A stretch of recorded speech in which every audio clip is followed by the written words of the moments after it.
Muy buenas tardes a todos. Primero que todo, agradecer al Museo y la organización por brindarnos este espacio. En este trabajo intentaremos mostrar los resultados de nuestra investigación de caminos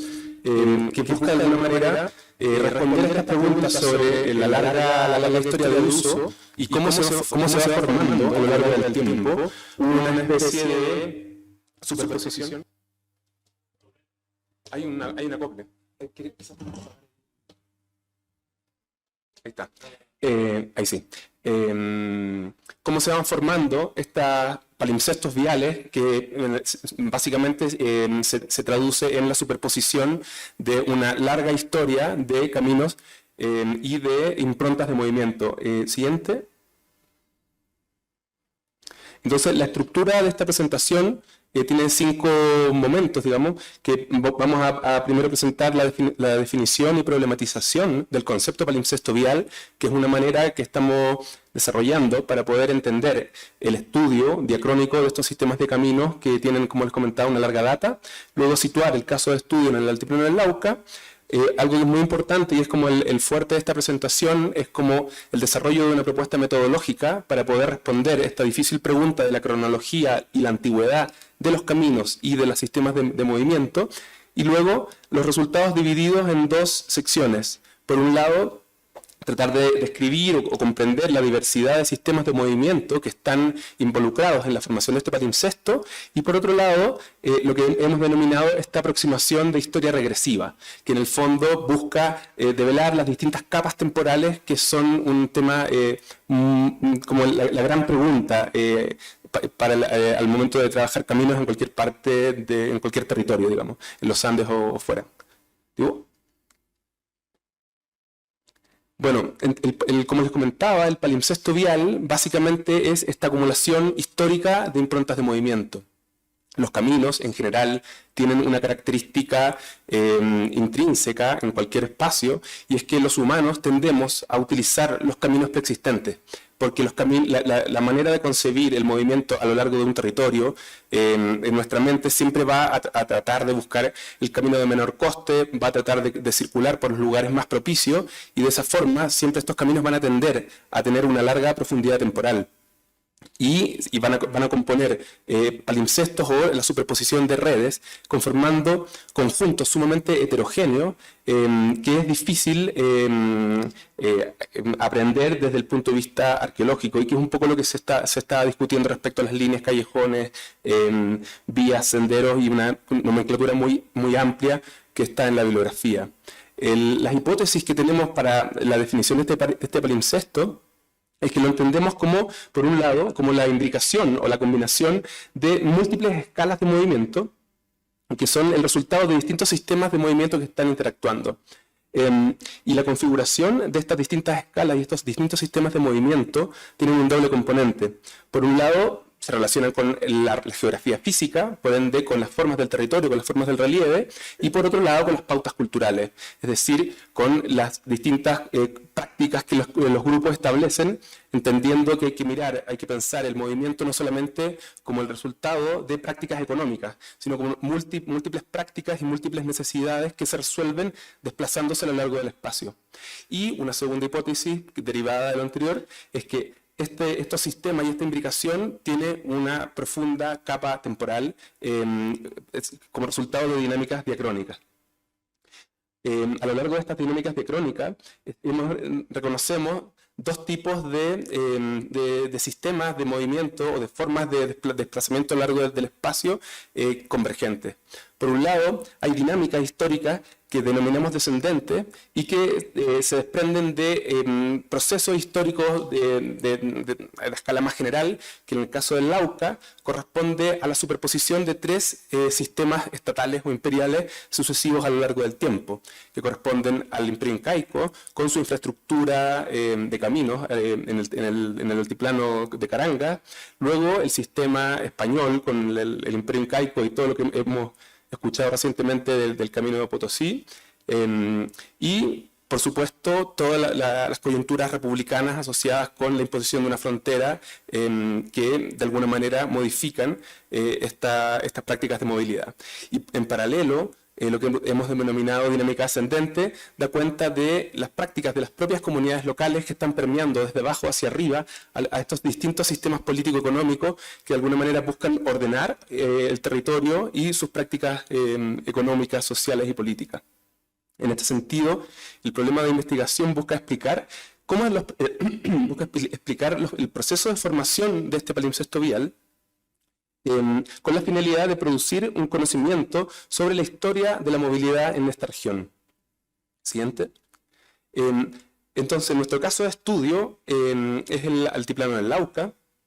que cumple una serie de características que hacen propicio para un estudio de esta naturaleza. Por un lado, es su ubicación estratégica entre Arica y Potosí, nos asegura que vamos a poder estudiar o evaluar cuál es, en definitiva, una de estas, o los ejes asociados con la ruta histórica de Potosí a Arica. Por otro lado, al ser un espacio de alta montaña, en la actualidad tiene una demografía baja, lo que permite tener una excelente conservación de estas improntas de movimiento y por ende nos permite estudiarlas desde el presente. Y en esta área, como ya todos saben, es un espacio caracterizado por un poblamiento con una fuerte énfasis pastoralista, pero también que tiene ciertos sectores con prácticas agrícolas asociadas a espacios de bofedales y a ciertos nichos con características propicias para la agricultura. Y dentro de este espacio, claro, tenemos una alta densidad de infraestructuras e improntas de estas prácticas de movimiento, sumado a la superposición de distintas rutas históricas, ¿no? Como ya comentamos, la ruta Arica-Potosí, y aquí los puntos que están ilustrados en el mapa dan cuenta de postas históricas que por un lado se relacionan con la ruta de Potosí-Arica, que en parte se superpone con un ramal del Camino Inca que descendía desde el sector del altiplano chileno hacia Arica, y por otro lado las postas en color morado que corresponden a una descripción de Vaca de Castro, pero que en definitiva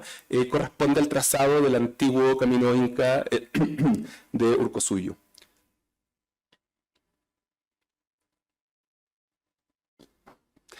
A nivel metodológico, tenemos distintas fuentes de información donde combinamos,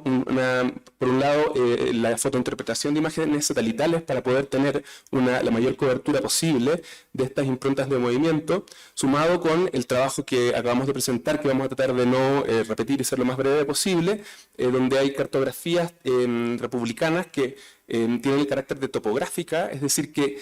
tienen una cierta precisión geográfica que nos permiten situarlas en el espacio actualmente, a diferencia de las cartografías y crónicas coloniales, que son referencias mucho más vagas, donde no es posible a partir de la cartografía situarlas en el espacio físico. Complementado, por supuesto, con el registro arqueológico de estas vías a través de prospecciones arqueológicas intensivas. La definición en particular dentro del área del Lauca de la red de estudio se estableció a partir de 3 criterios principales. Se identificaron los principales pasos de montaña como lugares obligados donde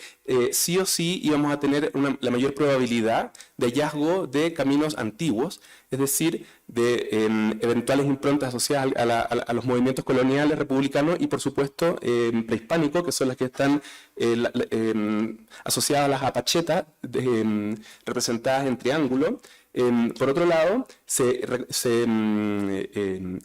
incorporó la distribución de estos tambos históricos, que están acá, Berros, Titiri, Berros, Cosapa, que forma parte de este trazado hipotético asociado al camino Potosí. Y un elemento cartográfico muy importante fue la identificación de los principales ejes descritos en las cartografías de principios del siglo XX, como los principales caminos que están estableciendo conexiones en una orientación principalmente este-oeste. Y ese punto de partida es muy importante enunciarlo, es un sesgo de nuestro estudio que no está dando prioridad a ejes de movilidad norte-sur, ¿no? Y siempre vamos a tener esta preferencia por tratar de comprender en el sentido desde la costa hacia el altiplano. Siguiente. En esta red de estudio, en definitiva, realizamos esta fotointerpretación de imágenes satelitales que nos permitió identificar cerca de 5.400 kilómetros de elementos lineales o de improntas de movimiento, que incluyen una amplia diversidad de prácticas asociadas a distintos ámbitos, distintos factores que vamos a ir mostrando para tratar de alguna manera de ir comprendiendo el palimpsesto y el siguiente paso, como comentábamos, ir avanzando en su identificación cronológica. Entonces, un factor muy importante es cómo se está comportando el palimpsesto con relación a las formas del territorio. Entonces, aquí vemos una superposición con un modelo digital de elevación, donde las alturas geográficas se ilustran por distintos colores. Claramente la parte roja es el descenso hacia los valles occidentales en el sector de Arica, y en el color azul los espacios de mayor altura, y donde podemos ver cómo en esta parte de la cuenca del Lauca hay una clara diferenciación entre el sector que podemos denominar Lauca chileno, con una altura geográfica por sobre los 4.300 metros de altura, en relación con el sector Lauca boliviano, donde hay una altura geográfica un poco menor, lo que evidentemente pueden hacer una comparación a simple vista, que cómo esto incide en la densidad de estas huellas, de estas improntas de movimiento. Por otro lado, nos preguntamos qué tanto están influyendo las distintas prácticas económicas o el sistema de poblamiento. Y aquí estamos haciendo una comparativa a partir de la identificación de arquitecturas asociadas al poblamiento de la región, que son básicamente 300 y tantas estancias, los pueblos que están asociados a estos ejes y viviendas aisladas, que hicimos un análisis de estimación de densidad, donde podemos ver los principales núcleos de poblamiento. Y evidentemente los núcleos de poblamiento de alguna manera explican una mayor densificación en las improntas de movimiento. Siguiente. Y por otro lado, en cuanto a las prácticas económicas, podemos ver los espacios donde hay mayor evidencia de corrales como evidencia de prácticas pastoralistas, ¿no? Y aquí ya este factor claramente no es muy explicativo, entendiendo que en los núcleos superiores evidentemente hay una gran densidad, pero en este sector de aquí, donde no tenemos tantas evidencias de corrales o de estancias, sí efectivamente sigue habiendo una gran densidad de huellas. Y bueno, esta lámina es un poco menos explicativa, pero estamos cruzando con las prácticas agrícolas, con los principales nichos que están a lo largo de los ejes, que no estarían de alguna manera explicando mayormente esta configuración del palimpsesto. Dentro del palimpsesto identificamos cómo se comportan sus distintos alcances geográficos, es decir, empezar a desgranar un poco este choclo en relación con movilidades locales, movilidades intraasentamientos y movilidades a una escala más regional. Entonces ahí podemos ver cómo estamos segregando aquellas huellas que tienen, aquellos ejes de movilidad que tienen una proyección y una conectividad a lo largo del espacio con relación a una movilidad intraasentamiento, que evidentemente es mucho más densa, que la establecimos a partir justamente de las conexiones que se establecen entre asentamientos, estancias y pueblos. Y en relación, disculpa, con lo que no está clasificado es todo lo demás, que son diversas otras prácticas, como pueden estar los seques que estuvieron conversando previamente, o prácticas asociadas al pastoralismo, etcétera. Y aquí un detalle para poder ejemplificar esta idea, donde tenemos ejes en verde, estos ejes de una conectividad interregional en relación con una movilidad intraasentamiento, entendiendo que dentro de este espacio hay una ocupación sumamente compleja y densa, compuesta de estancias, pueblos y corrales, que evidentemente son parte de un patrón de asentamiento pastor sumamente complejo. Bueno, hasta ahí un poco con la imagen, la mirada que tenemos sobre el presente, el palimpsesto común como en la actualidad, para luego comenzar a profundizar desde el punto de vista cronológico. Siguiente. Entonces, acá tenemos una superposición del palimpsesto vial con relación a la red vial actual, la que extrajimos a partir de los institutos geográficos nacionales chilenos y bolivianos, donde una primera imagen podemos ver cómo los sistemas de movilidad asociados a vehículos motorizados no representa en absoluto la complejidad de un palimpsesto de un alcance mucho mayor y una densidad mucho mayor. Y empezando esta historia regresiva, podemos ver cómo extrajimos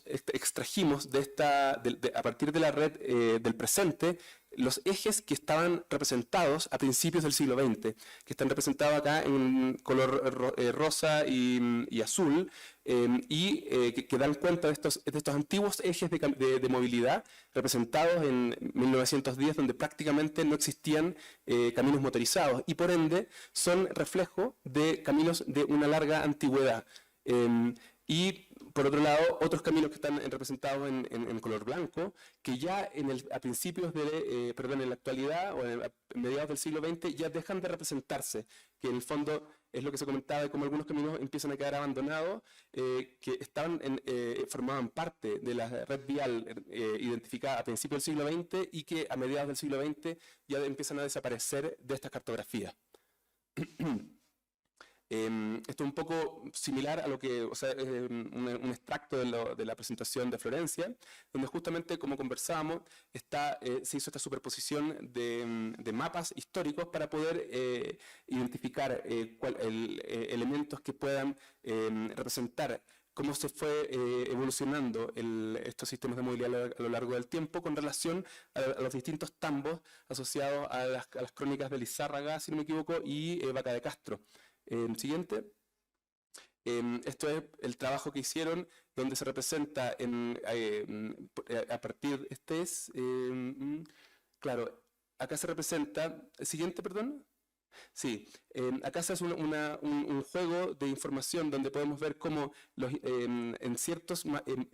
cartografías coloniales se producen incluso algunas confusiones, donde podemos ver que es el trazado que está en celeste, da cuenta de una ruta que es absolutamente irracional y es porque se está combinando el antiguo camino que iba desde Potosí a Arica con una variante que es el camino que iba de Potosí a Cobija. Y por eso en la crónica se hace una descripción de elementos que no necesariamente estaban formando parte de un único sistema. A diferencia, por ejemplo, del relato creo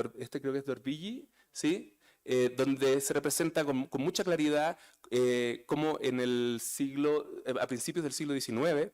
seguían estando sumamente activas rutas tales como la ruta de Arica a Potosí, el camino de Orcusuyu y también la variante que no salía de Potosí a Arica, sino que salía por Tacna, que es esa otra variante que está por el sector norte.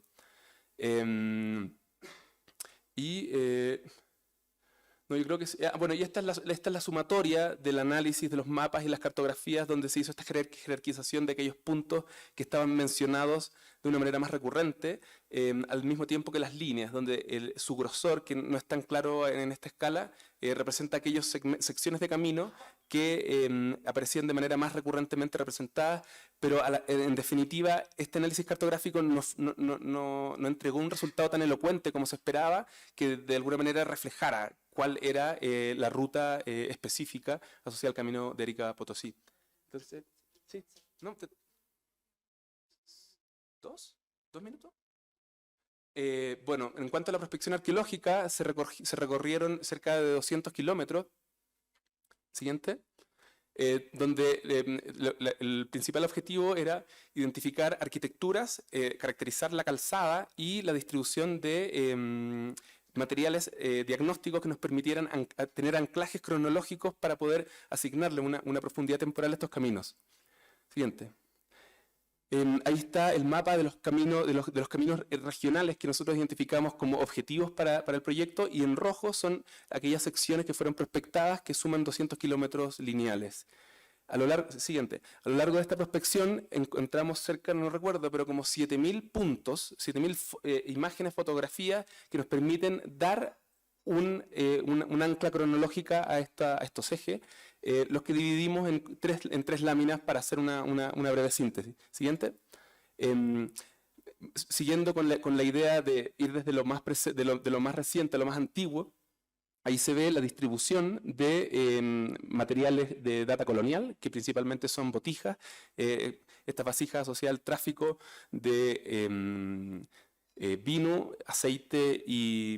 probablemente también azogue, y los colores dan cuenta de la mayor densidad de materiales en estos puntos. Y lo que es muy interesante es que a lo largo de estos caminos se están encontrando materiales incaicos que uno podría esperar que son más característicos de los propios asentamientos, pero que también están de alguna manera depositándose a lo largo de los caminos y que dan cuenta de que estos mismos ejes que fueron intensamente ocupados durante el periodo colonial ya tenían una ocupación durante el periodo tardío y, por supuesto, siguiente, durante el periodo intermedio tardío. Esta figura da cuenta de los tipos cerámicos de los periodos tardíos que también coexistieron con el y que da cuenta cómo estos mismos caminos principales son los que de alguna forma tienen una mayor recurrencia a lo largo del tiempo. Siguiente.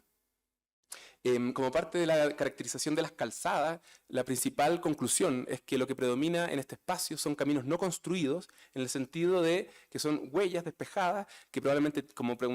se comentó previamente, tenían prácticas de limpieza, pero que no tienen un componente constructivo muy importante, salvo en determinados puntos asociados a los pasos de alta montaña, y que probablemente estimamos esas pocas arquitecturas están asociadas más al componente incaico que al componente colonial. Siguiente. Elementos constructivos que están asociados a los caminos muy particulares son las apachetas, las que a partir del análisis de 25 apachetas encontradas en estos ejes dan cuenta de una ocupación muy fuerte asociada al periodo colonial y solamente en 4 casos con materiales prehispánicos. Estas apachetas, como todos pueden saber, son elementos profundamente simbólicos asociados al camino y a ofrendas a las montañas y que están permanentemente en uso, como podemos ver en esa imagen actualmente.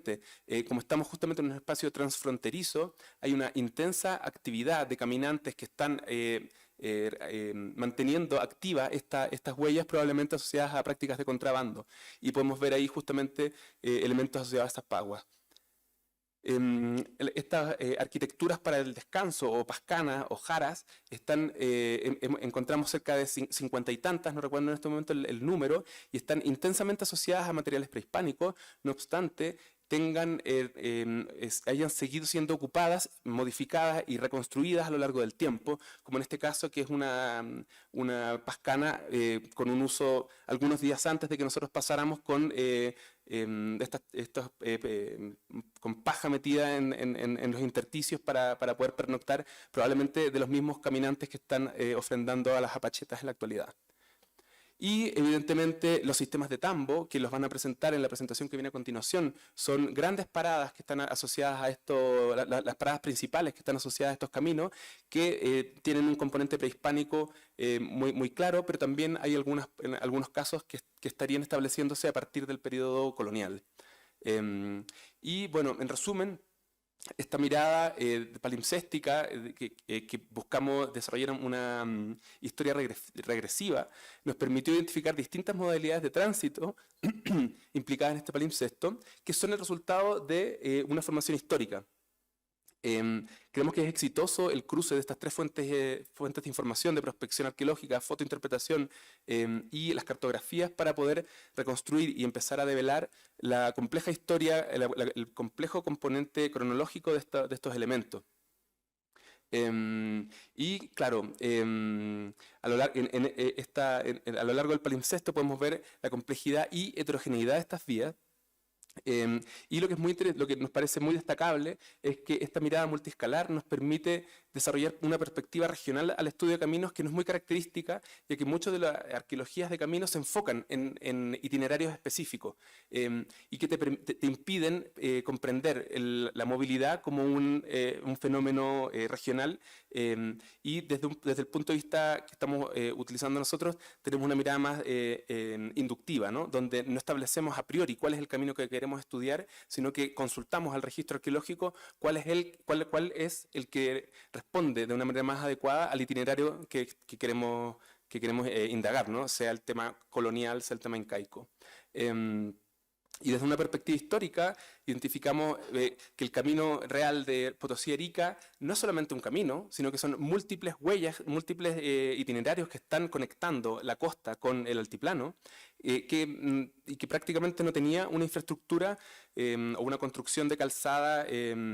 desarrollada por el imperio, pero sí en algunos casos, que no en Azapa, o sea, no en Carangas, pero sí en los valles, en algunos casos coincide con infraestructuras incaicas previas.